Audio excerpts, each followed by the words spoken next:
नमस्कार। 2 दिन से थोड़ा बुखार था, गले में थोड़ी खराश थी। इतवार को थोड़ा बुखार होना शुरू हुआ तो सबने सुझाव दिया कि कोरोना का वक्त चल रहा है और यही सिम्टम्स होते हैं कि कोरोना का टेस्ट करा लेना चाहिए। कल सुबह कोरोना का टेस्ट हुआ था, शाम तक रिपोर्ट नेगेटिव आई। इस दौरान आप सब लोगों ने, बहुत सारे लोगों ने अपनी दुआएं भेजी, अपना आशीर्वाद भेजा और ऊपर वाले की कृपा से टेस्ट नेगेटिव आया। आप सब लोगों का बहुत बहुत तहे दिल से शुक्रिया जिन्होंने अपने शुभकामना संदेश भेजे। मैं अपने घर में ही एक कमरे में अपने आप को बंद किए हुए पिछले 2 दिन से देख रहा था। मेरा शरीर तो यहाँ था लेकिन मेरा मन इसी में था कि दिल्ली में किस तरह से और क्या क्या किया जा सकता है कोरोना को कम करने के लिए, लोगों को इलाज कराने के लिए। आज दिल्ली की जो पोजीशन है, दिल्ली में 31,000 टोटल केस हो चुके हैं। इसमें से लगभग 12,000 लोग ठीक होकर घर जा चुके हैं। 18,000 लोग अभी एक्टिव केस हैं जिनको अभी भी बीमारी है। 900 के करीब लोगों की डेथ हो चुकी है। जो 18,000 लोग एक्टिव केसेस हैं, इनमें 15,000 होम आइसोलेशन में अपना इलाज करा रहे हैं। कल एसडीएमए की मीटिंग थी, स्टेट डिज़ास्टर मैनेजमेंट अथॉरिटी। उसमें मुझे भी जाना था, मैं नहीं जा पाया। मनीष सिसोदिया जी और अन्य मंत्रीगण गए थे। एलजी साहब ने इसकी अध्यक्षता की थी। वहाँ पे जो आंकड़े प्रस्तुत किए गए सरकार द्वारा, वो आंकड़े दिखाते हैं कि आने वाले समय में दिल्ली में कोरोना बहुत तेजी से फैलने वाला है। 15 जून को उम्मीद है कि 44,000 केस हो जाएंगे। जो आज 31,000 केस हैं, ऐसा अनुमान है कि 15 जून तक 44,000 केस हो जाएंगे। 30 जून तक 1 लाख केस हो जाएंगे। 15 जुलाई तक 2.25 लाख केस हो जाएंगे और 31 जुलाई तक लगभग 5,32,000 केस हो जाएंगे दिल्ली में टोटल। और इसको देखते हुए 15 जून तक हमें 6,681 बेड्स की ज़रूरत पड़ेगी। 30 जून तक 15,000 बेड्स की ज़रूरत पड़ेगी।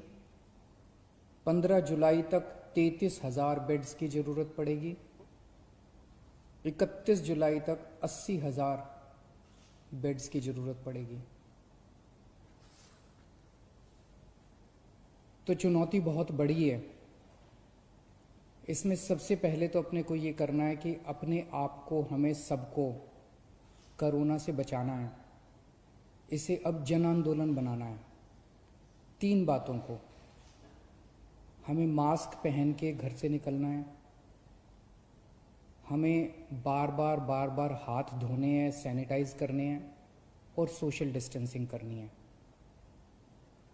अभी तक हम कहते थे कि हमें करना है, अब हमें ये भी करना है कि अगर कोई नहीं कर रहा तो उनसे हाथ जोड़ के विनती करनी है कि भाई साहब आप भी कर लीजिए।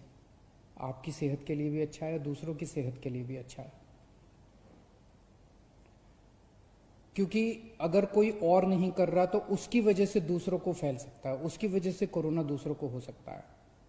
तो इसे अब जन आंदोलन अपने को बनाना है, सबको खुद भी करना है और दूसरों से भी करवाना है। जैसे ऑड इवन में हमने जन आंदोलन किया था ना, ऑड इवन में हम भी करते थे और अगर कोई फॉलो नहीं कर रहा तो गाड़ी रोक के शीशा नीचे करके उसको कहते थे कि भाई साहब घर चले जाओ, आपका व्हीकल आज ऑड है या इवन है, ये ठीक नहीं है।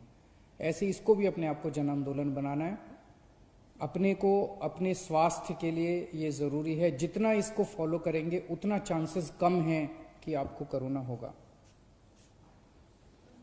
दिल्ली की कैबिनेट ने निर्णय लिया था कि कोरोना के दौरान दिल्ली सरकार के अस्पतालों में दिल्ली में रहने वाले लोगों का इलाज हो, क्योंकि जैसे मैंने अभी आपके सामने बताया कि आने वाले समय में बेड्स की बहुत ज़रूरत पड़ेगी। सोमवार को केंद्र सरकार ने दिल्ली की कैबिनेट के उस निर्णय को पलट दिया और केंद्र सरकार ने, एलजी साहब ने आदेश जारी किया है कि दिल्ली के हर अस्पताल में सबका इलाज किया जाएगा। मैं देख रहा था टीवी पे, कुछ लोग कह रहे थे कि केंद्र सरकार दिल्ली की कैबिनेट के फैसले को पलट नहीं सकती। एलजी साहब के पास दिल्ली के फैसले को, दिल्ली में चुनी हुई सरकार है, अभी कुछ महीने पहले चुनाव हुए थे जिसमें 62 सीट आई थी। दिल्ली की चुनी हुई सरकार के कैबिनेट के निर्णय को एलजी साहब या केंद्र सरकार पलट नहीं सकते। कुछ लोग ऐसा कह रहे थे। कुछ लोग कह रहे थे कि दिल्ली में खुद इतने सारे केस हो रहे हैं, दिल्ली के लोगों को खुद इतने बेड्स की ज़रूरत पड़ेगी। मेरा अब ये कहना है, केंद्र सरकार ने निर्णय ले लिया, एलजी साहब ने आदेश पारित कर दिया। ये समय असहमतियों का समय नहीं है, ये समय एक दूसरे से डिफर करने का समय नहीं है। अब जो निर्णय हो गया केंद्र सरकार का, एलजी साहब ने जो आदेश दे दिया उसको लागू किया जाएगा।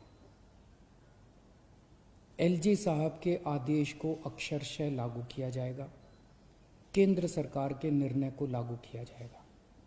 अब इस पे कोई असहमति नहीं करनी, अब इस पे कोई वाद विवाद नहीं करना, अब इस पे कोई लड़ाई झगड़ा नहीं करना। ये सब लोग, मैं जितने सरकार के अंदर भी हैं, जितने पार्टी के लोग हैं, मैं सबको मैसेज देना चाहता हूं कि एलजी साहब के आदेश को लागू किया जाएगा, केंद्र सरकार के निर्णय को लागू किया जाएगा।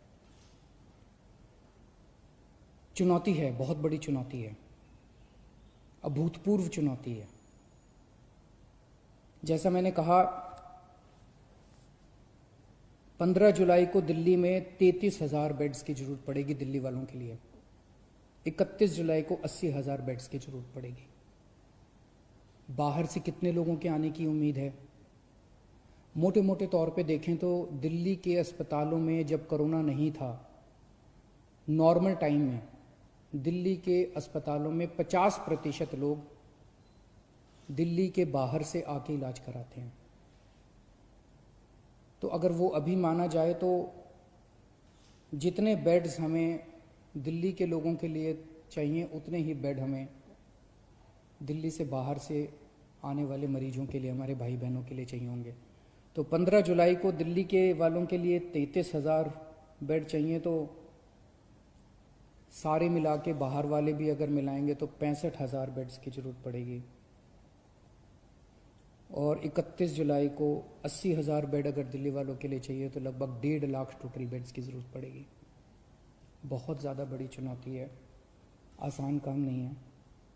लेकिन इतना मैं कह सकता हूँ कि हम पूरी कोशिश करेंगे, तन मन धन जो बन सकेगा। ये हमारी जिम्मेदारी भी है और ये सेवा का काम है।